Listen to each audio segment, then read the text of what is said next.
golle moƴƴuɗe jogiten fulɓe TV télévision nga gondeten golle fulɓe TV laatake golle moƴƴuɗe jogiten fulɓe TV télévision nga gondeten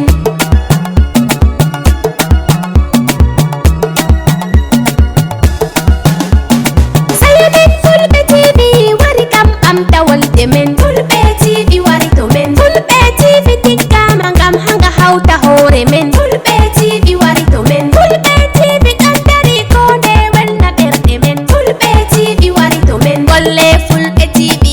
musidɓen ha joni min anditina on ko fulɓe TV wonɗon darude meɗen yaade hen e Sare Goubou Students Association en calmini jarga e almami en calmini jinnaɓe rewɓe e worɓe en jetti Allah en jetti jinnaɓe en calmini halifaɓe tundu ndu foof ɓe mbiyo en gar kaalen e inde koto meɗen ɗum woni jarga jamoru to Dobo nde wonno o tawaka ko yamirore si wona ɗum en mbawa ɗo darade kaalen eyyi kalten ko kulle gaynaka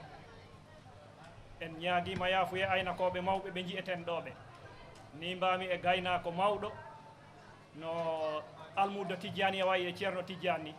miiɗa haalde imminde konngol e yeeso aynakoɓe mawɓe ɓe gaynaka haysi en kebbinani haalan enen jooɗiɓe ɗo ɓe fof koye aynakoɓe enen fof eɗen gandi nafa muɗum ala ko cifanteɗen hen gaynaka ka min jamiranmi tan ko yo en ɓeydu ka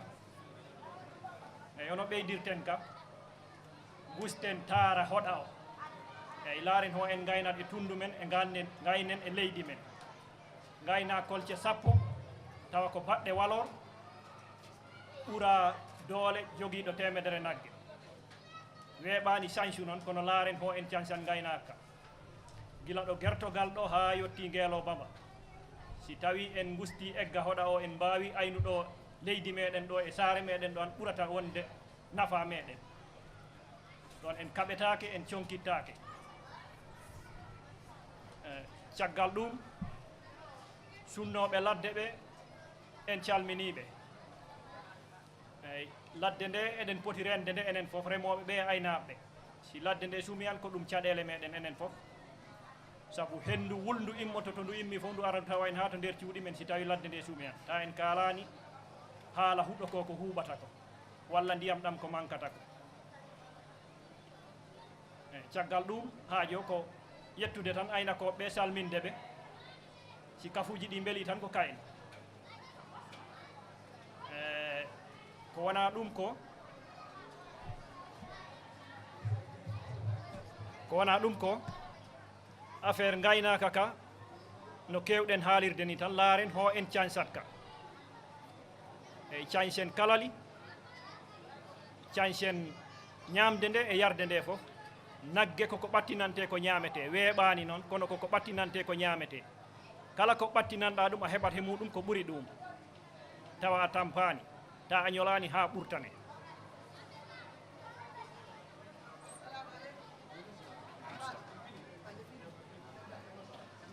mi salmini on haala ka wona heewat ka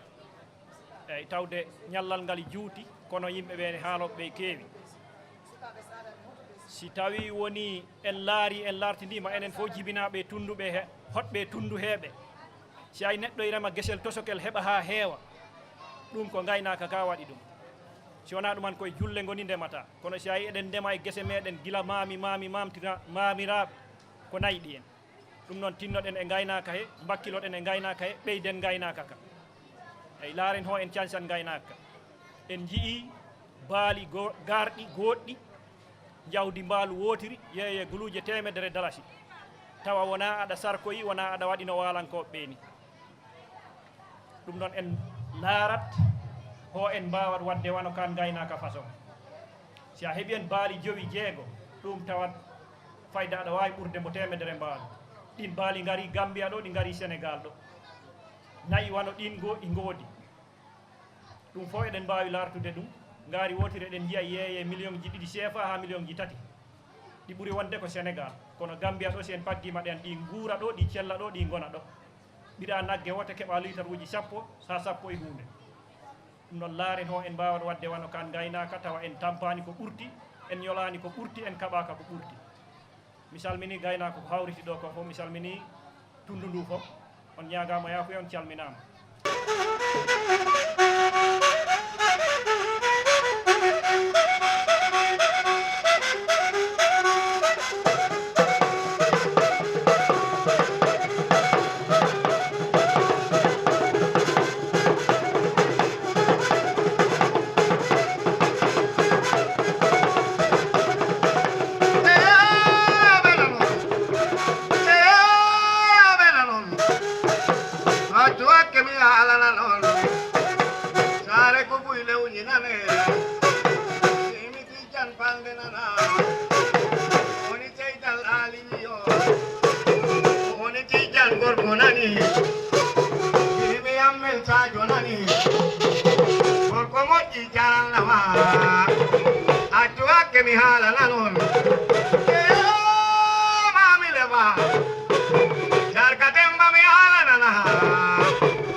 the 7th president of this association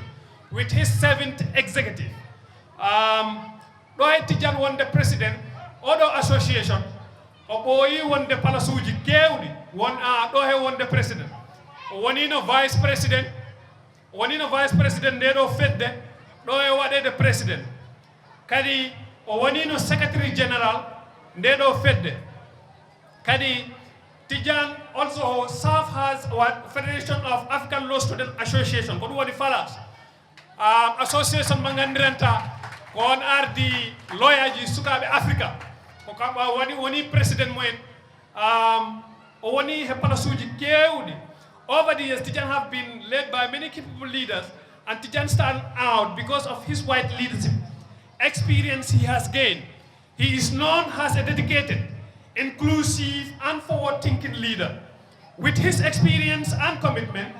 to serve, there is no doubt that Tijan has the ability to lead this association to greater heights. Nanani direct bo woni hedame wana dame dido fedde pelle sare gubuta bo woni yesojo hay pelle de gandiranta ko pelle sukabe loya Africa fof o ardima den don fedde so eden gondi he o yakar wondena ma Tijan I wawi nabde o association ha o yottoto ɓuri to hayto amine ɗon o yottoto because o ardima pelle ɗe gandiranta wona o waɗi represent Gambia hana Gambia tan hay Africa fof. So on that note, and not that Tijan Biba ko woni yesojo fedde nde Saregubu Student Association o ara heɓa konngol mum. Mr. President, you are highly welcome, please. Assalamu alaikum. On calminama Saregubu naɓe.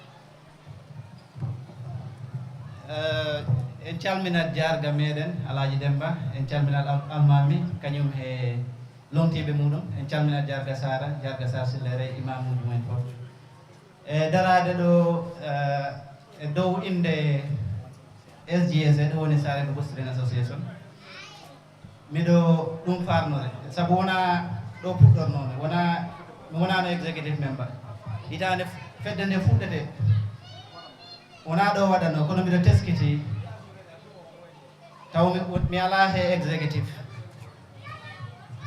no jiiton ɓe sukaɓe dogirani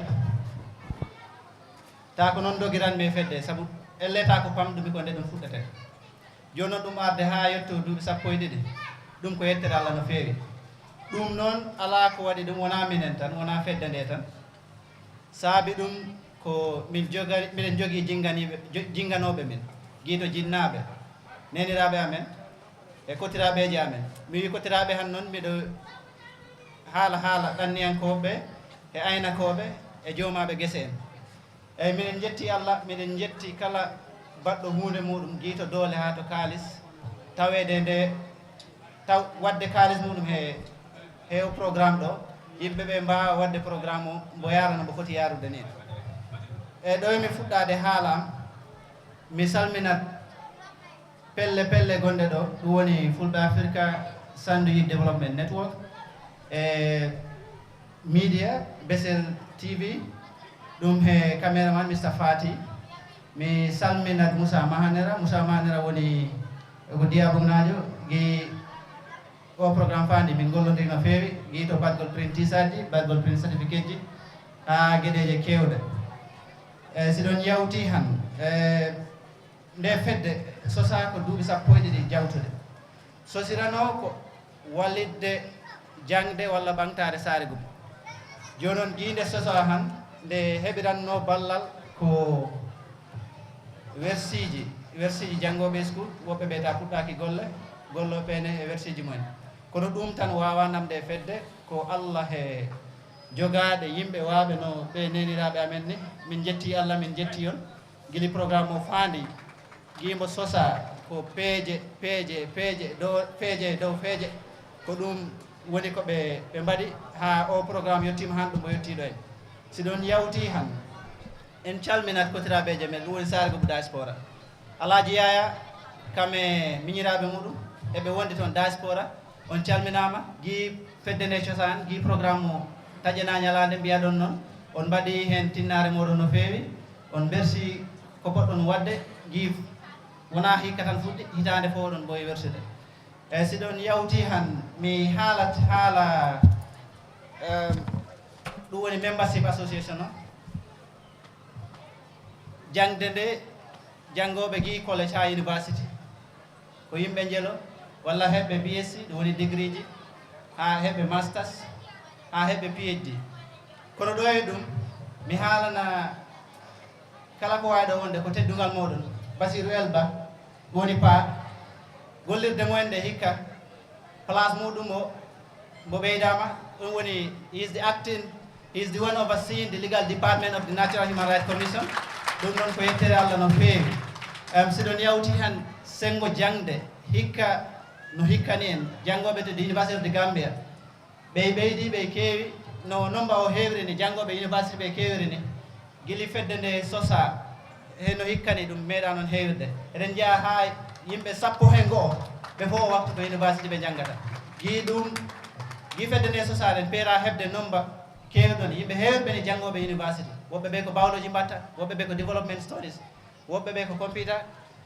gueɗeje kewɗe fannuji eɗen ɗum jogui te ɓey tawa e ɓe yimɓe jooɗiɓe ɗo ɓe Gambia College eɗen jogui toon yimɓe janggoɓe fedde a wiyama Gambia College en ko comme ça cuuɗi ɗiɗi gon toon fedde ɗo ticea janguete e fedde ɗo vétinaria walla agriculture janguete eɗen jogui yimɓe Jowo ɗum woni janggoɓe school yimɓe Jowo janggoɓe addi Gambia College eɗen jogui yimɓe ɗiɗo janggoɓe under the School of Agriculture ɗonne koye nder Gambia College ɗum noon ko tinnare mumen naɓiɓe ha toon te koko yettirte Allah no feewi siɗon yawti han en calminat gokkuɗen bottari ɗum woni Mohamed Sow mo salminama en mbi yo Allah ɓeydunayi ɗi ɓeyda enakoɓe no haalɓe ɓe ɗo kaaliri ni en ɓooyi wadde programme ji en ɓooyi tarade gaye puɗɗa hokkirede kono wontino goɗɗum nan hikka gokkiɗo en gaari o eɗen ɗum jetti eɗen ɗum duwano eɗen belte ko waɗi ko foti wadde MC wi wondema no si gaari nde ɓe toroyi garnidi ko ma ɓe taroyi to karamos o ko gonga saabu wontino goɗɗum ni an ko kayen poti waɗande gokkuɗo gaari o kono noon mbo darani yimɓe ɓe ko misal fedde nde ko geɗe ɗe gandiranta wona jaraɗe geɗe baɗɗe nafa mbo waɗi hen ko watta ko waɗi hen okkiringare te minen ɗum calmina si ɗon yawti han donation ji guili to docteur Tidiane Elba Aliou sodɓe bukkuji ɗi ne jiita ɗo en ɗum ko bukkuji bindete bukkuji janggoɓe school ha alqurana janggoɓe duɗe ɓen ɗum fof price ji mon guiɗo ayi ɗum fof wawi wonde hen ko Allah e waɗoɓe contribue ɓe SGSA nde société no Papa Ba wini wonɓe ɗo ɓe hewɓe guiɗota ɓe galano hen yimɓe kewano won fuɗɗiɓe hen ɓe gandiranta han ɓe galaɗo ɗum noon enen mi duwano yo Allah yurmo yafoɓe enen wonduɓe ɗo ɓe yo Allah ɓoydindinen yo Allah ɓoydindinen yo Allah ɓeydu kawral ngal o alarba jawtuɗo ɗo min noddano to GRTS kulle haalde affaire programme o nde min kaali ha min pari journaliste o lamdi min wimin onon Saare Gubou ji puɗɗiɗon nde fedde yaha duuɓi 12 hewɓe puɗɗima ɓe korima ɗum yettade won fuɗɗiɓe mbaɗi hitande duuɓi 2 ɗum morti continde hoɗum woni sekkere nde ta mi ɗaminanoki mi lamdeteno ngal noon lamdal kono miijimi ko woodi ga ko yimɓe wonɓe ɗo goto fof darde nde daride en mbimi ɗum ayi ɗum yettiɗo an goto fof e dariɗo foti darade ɗo en aynakoɓe kettiɗo ɓe foti hettude ɗo rewoɓe guese kettiɗo ɓe foti hettude ɗo ɗanniyankoɓe dari ɗo ɓe foti darade ɗo janggoɓe school e goni ɗo ɓe foti wonde ɗo en ɗum noon min jetti Allah min jetti kala bawɗo kala tawaɗo hen woni ko a memba SGSA walla ko seeɗa gonɗa fannomani kam aɗa waɗa guel maɗa feere woni ko feere woni ko kalis maɗa woni ko nagge kala ko mbawɗa wadde min jetti Allah min jettima min ñaago Allah yo Allah hokkuma cellal e kisam eyyi ɗo haalam jutta saabu ko foti haalede koye heewi eyyi kono noon no MC wini toɓɓere nden ɗum woni building a community free from gender based violence hewɓe nde toɓɓere min meeɗa nde wadde nde firti ko famnude yimɓe ɓe worɓe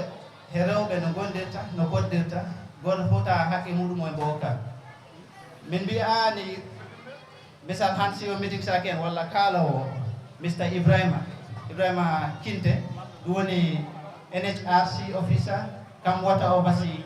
o pari region ɗum woni Tundu Basedou ha Sierra si mo ali ko haali en mbiɗa andi on ɓeydat famde ko toɓɓere nde kono briefly haalde haala toɓɓere nde ko taki ha min ƴefti hono ɗum ni eɗen jiya ɗi duuɓi jawtuɗe ɗi fof eɗen keɓa kesji ɗi gandiranta ko toñodirgol hakkude debbo e gorko e mbiyani goto fof misal debbo e wawi wontu gorko wona ɗum mbiɗen ko mbiyeten goto fof haqqeji muɗum ɗi yo hokke ɗi sibo ari han haala muɗum koye ɗum rewata eyyi ɗum noon en calmini ɗum Mr Ibrahima Kinte mbo wino yomi haalan kala gonɗo ɗo en no gui ari URR wona gamboya ko kiyan mbojiya guili mo ari URR leydi URR mbo meeɗa yi tundu wandu noon saara meɗen ni ko yiiɗo ko meeɗa ɗum yi haydula mbo wi mbo weltima mbo wiɗi bukkuji ɗi mbo yiiɗoɗi price ji ɗi simi haalanno ɗum lawan wiyani waɗannoɗi foof kono ko ɓuuri hewde ko fof waɗanno ɗum kono mbo wi yeeso ko lawol mbo wi hitande arande si Allah jaaɓi kala ko watte faade bukkuji wokkirgol price ɗi kamne okki en konngol muɗum wondema no okkat soodat bukkuji price ɗi fof kala ko poɗɗen haajorde haysi wonani sooda ɗum fof wontino temedde en sooda capanɗe jeenayyi o fof Mr Ibrahima Kinte thank you so much and we really appreciate it en calminat Africell ko hikka ɓe puɗɗi min wadde donné guili programme o sosa ñalande taƴa min jano toon min neldiɓe lettaruji ɓe jii komin mbatta ko ɓe belti hen ɓe mbi ɓe gokkan min ɓe pewnana min banaji ɓe gokkiri kalis kadi yata guluji 15 ɗum noon ɓe calminama no MC o wini mbaɗen feere ɗaɓɓen simcard ji Africell enen ne mballitoren ɓe ɗum kono no wini yo taw enen en keeɓi antenne aji e walla antenne Africell eyyi inniraɓe amen min mbawa on yoɓde wallahi min mbawa on yoɓde ji programme o sosa han ko onon dari hen guiɗi to jaɓɓagol hoɓɓe ha to defgol ha to peeje gokkirgol damɗi hikkiraɗe e mbaɗe hoɓɓe e jaɓɓore on darima hen no feewi ɗum noon yo Allah ɓoyno on ɗo yo Allah ɓoyno e jeesa amen min beltima no feewi a yii hewɓe amen jottiɗo an yo wona tinnare muɗum tan de kala ko tinniɗa si ala ballo an a wawa yettade ɗo poɗɗa yettade ɗon ko innirawo daro no foti darorde ni kotirawo daroro no foti darorde ni e babirawo jinnaɓe daro no foti darorade ni ayi ko ɗum addata ha goto fof misal ɗo waɗa ɗo wawa hen heɓde wune eyyi jangde e muusi misal guijoom hitande nattina e school ha yettoɗo foti yettade ɗo en kam yahata e school de ko kam yahata e school kam joɗoto kam watta exam kono wune mo heɓta hen o wona kam tan inde muɗum watte to kayitijo sa daari certificat ji amen an yiɗɗa men goni toon kono ko tinnare ko tampere ko tampa hen ko wona minen tan ko onon jooɗiɓe ɗo ɓe fof guito kotiraɓe ha to neniraɓe ha to babiraɓe ɗum noon min jetti Allah min jetti on eyyi on calminama